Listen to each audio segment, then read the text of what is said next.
Welcome back to HomeSpot, everyone. So today we have our first shop project. Now I do want to make some more of these in the future just because obviously I want to make my shop better. But nonetheless, it is a box joint jig. This is something that I've been wanting for a long time. I did not want to buy one from the store. They can cost up to $300, so I wanted to save that. This is all made out of just random scrap pieces of wood. You don't need anything super fancy. You don't even need to make it this fancy for that matter. I went a little bit above and beyond with paint. I could have just stuck around with, 1 to 2 hour projects straight out of plywood, and that would have worked, but I wanted it to match kind of the overall theme of the garage. And just it looking nicer makes me want to use it that much more. But nonetheless, stick around to see how we made this box joint jig, stick around to see all of its great uses, and let's get to work. Okay, so for this box joint jig, I need a little bit of wood here, starting with the base of it here. So I'm thinking the base is going to be out of that scrap wood here. I also need 2 fences, which I can build out of that and maybe out of that. I don't think I have enough in my scrap bin. For the other stuff here, it's going to go right in my scrap bin. Now, moving over to my table saw, I need something that's going to fit perfectly right in between these ridges here to guide the actual jig along there. So it doesn't move left or right or up and down or anything like that. So we need, for example, something like this. It's a little too thin. It needs to be perfectly inset there here. And I may just need to cut something out. I don't think I have anything that will perfectly fit in there. I'll play around with the wood and see what I best like. But actually, this is a little bit wide here. Let's check it out here. Ooh, that actually works. It's a little tight. I may have to just sand it down just a tad, but slide it in. Honestly, I think I'll just leave it just like that. So that will serve as our runners. That will serve as our base and our fence. And I think I can actually make everything from there. So this should be a pretty quick, easy project, maybe less than an hour. So let's get to work. Okay, so first, we really want to figure out how long we want our base. Now, I'm not trying to make this a really big sled. I'm thinking about 6-7 inches or so. We'll call it 7 inches there. So we'll make this 7 inches this way. As far as width here, honestly, I think I'm just gonna leave the board just exactly like that. Give me enough room to move around. So 7 inches, we'll leave that as is. Maybe cut a little bit off of the ugly side right here. So that'll be good. Once we have that, I'll just cut this guy down to fit just proud of the grooves here, and this will actually hold the base up just slightly over, that way it's not dragging on the base, it's just gliding on the rails here, and that's it. So let's get to work here real quick.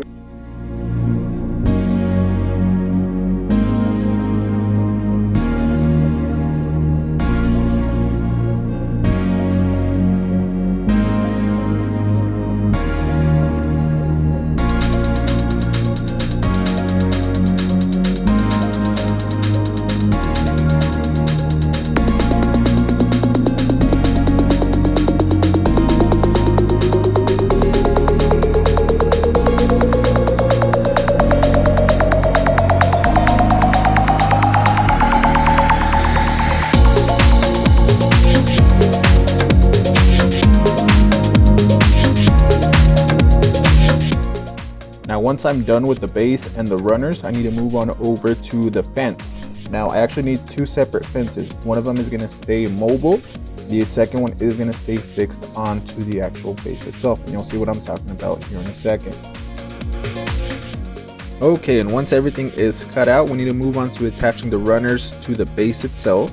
And this is pretty simple. It's just done by some simple wood glue. I do screw it down a little bit later, but for now it's just simple wood glue. Get the biggest, heaviest thing you can find. In this case, I found a drill press and I set it on there and left it on there for a couple hours while the glue dried. Okay, now that the glue has dried, I can take this guy off. That guy right there. And it should slide pretty easily. Easier than I expected, actually. Still no wobble or anything like that, so nice, exactly what I needed. Now this will slide even easier once we put some paste wax on there. Alright, so I'm sure the glue is plenty strong enough to hold it, really not too worried about that. But I do want to drill and screw 3 on each side. Bam, bam, bam. Wow, I actually missed these. I must have hit the board. So disregard those. Let's drill some holes.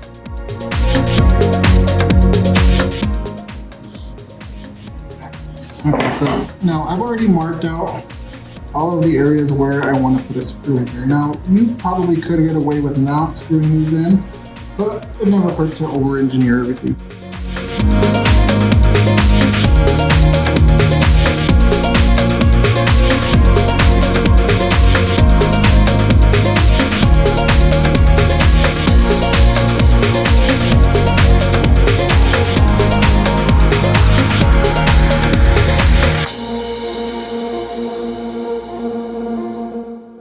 Okay, so next up, we need to put the fence here. Now, I don't want to put it all the way back here, where I really want to put it, I'll just put it right here in the middle. That should be good. Now, before we do that, before we start screwing anything down here, I want to go ahead and sand everything just to make it a little bit easier. So let's sand this down, we'll sand everything nice, as good as we can, and we'll move along.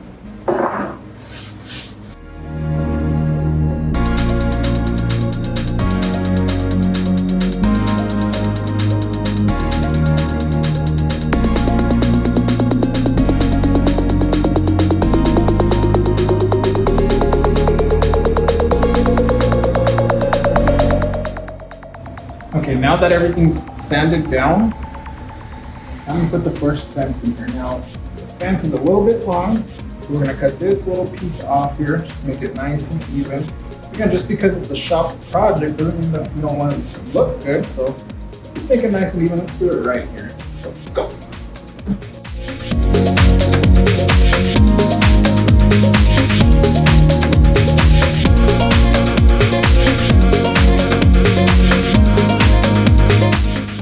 Okay, and then just to make it look a little nicer, just to make the sides look all sick, we're gonna apply a little bit of edge banding. Again, just because it's a shop project and no one's ever gonna see it inside and you're not gonna use it like a piece of furniture, doesn't mean it can't be nice.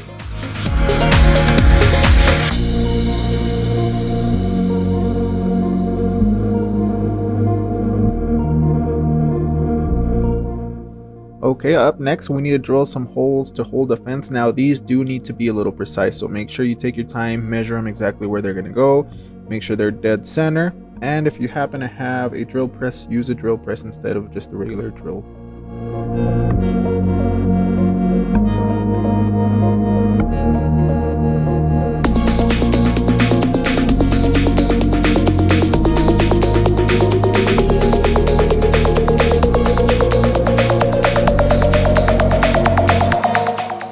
Okay, so now it's time to attach the fence to the actual base. Now for this, you will need to have it dead flat. So what you want to do is you want to have something that you know is 100% flat. In this case, I have this aluminum extrusion here, and I use that to clamp the fence to make sure it is 100% dead flat.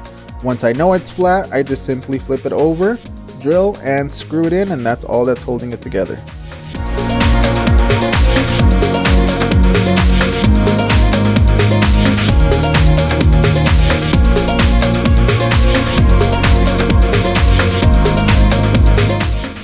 Okay, up next we need to switch out the blade for the dado stack, and yes, my table saw is completely unplugged, so it is impossible for it to turn on while my fingers are on the blade itself.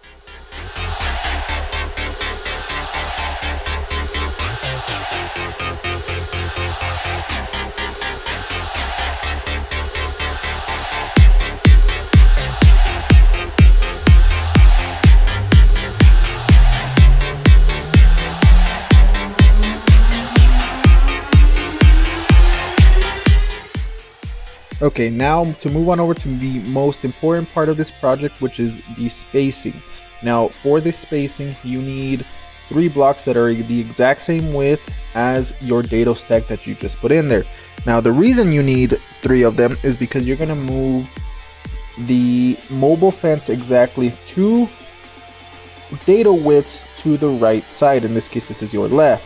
Now this needs to be super accurate. You can measure it, but by all means, the 2 blocks are the best method here. So you just put 2 simple blocks, you put one in the groove that you just made, and you use one as a spacer, and then the third one is going to be your actual one that you're going to glue in. Okay, and once you've moved your mobile fence on over, it's time to do some test cuts. So just take some random offcuts, see if they line up together, try to put them together. If it's too tight, you're gonna move the mobile fence to the left. And if it's too loose, you need to move the jig to the right. And of course, you're looking at it from the opposite point of view. So move it accordingly here. Now, the way that you are going to adjust it is you're gonna take a block and you're gonna clamp it over to the side, and that's gonna be exactly where your fence is right now. If you need to move it to the right, you're gonna use, in my case, I used a few pieces of paper to move it accordingly. You may need to do this 2, 3, 4 times. The important thing here that you need to learn or know is not to actually screw the fence down until you know it's 100% accurate. Once you have the fence exactly where you need it, then you can move on to drilling and screwing the fence in place.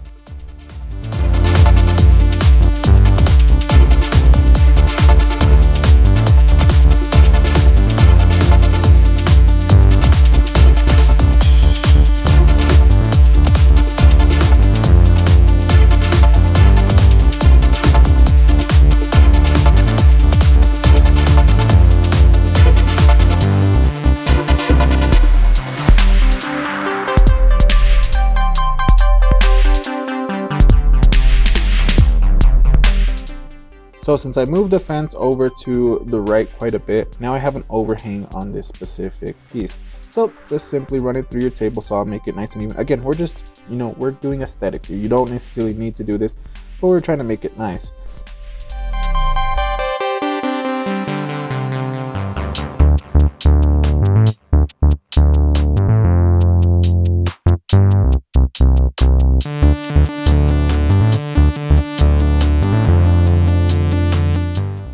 Okay, and then just to show you how quick we can actually make a drawer here. Now, this isn't in lifetime or anything like that, but this took literally less than 5 minutes to make a full drawer.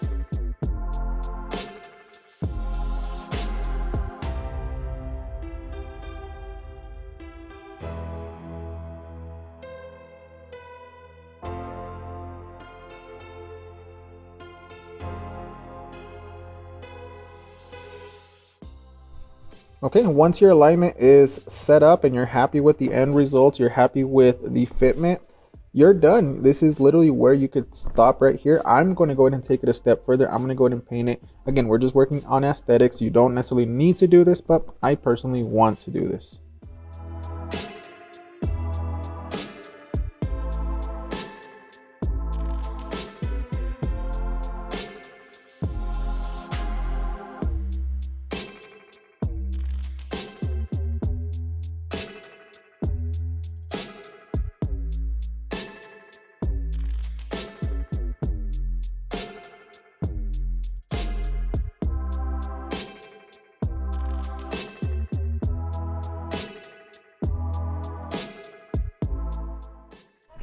I was originally just going to paint the whole thing red, but I figured that was a little too much red, a little overkill. So we're going to spray the mobile fence with some black just to break it up a little bit. And I actually like the contrast. Now, everything paint-wise took 2 coats of red, 2 coats of black, and both of the pieces got 2 coats of the clear coat.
All right, so we're done, guys. So that is a wrap for this specific video, this specific tool. You will see this in the channel in later videos. This is going to come in handy, especially when making drawers in the future.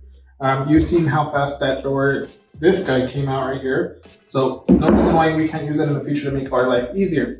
The finish overall, I really like it. It came out a whole lot better than I expected it to come out in general. And again, you didn't need to take it this far. You could have just left it as a plain scrap plywood box drawer jig. But hey, I like nice things. I made it nice. Now it makes me want to use it in the future. Now, as far as the adjustability, you know, whenever you first start, this is what my first joint came out to. It's not very good. You can see daylight straight through it. So I adjusted a little bit, split it apart a little bit, went to this. It's still pretty horrible. About 3 or 4 tries later, I went to this, and this is actually a lot better. It fits perfectly in there. However, there's no real tension, so it falls right out still. So adjusted a little bit further and ended up coming up with this guy here. Now this guy will hold itself. That's kind of what you want. Still loose enough to go in there, but tight enough to hold itself up. I tightened it a little bit more still, and this guy is just a little bit too tight. It still goes in, but you have to kind of force it. So my opinion, this is a little too tight. Readjust it back. You want to have a fit just like this. And then this one is actually a perfect fit. I went ahead and glued it. Actually, this is super strong. I actually can't even tear it apart just like that. I mean, I'm sure I probably could if I had some more leverage, but nonetheless, overall, came out really nice. Finish, I am excited about the finish. Actually matches the shirt. I didn't even plan that out, but nonetheless, that's it, guys. I do thank you for watching. Please browse the channel, like, subscribe, and we'll see you all next time.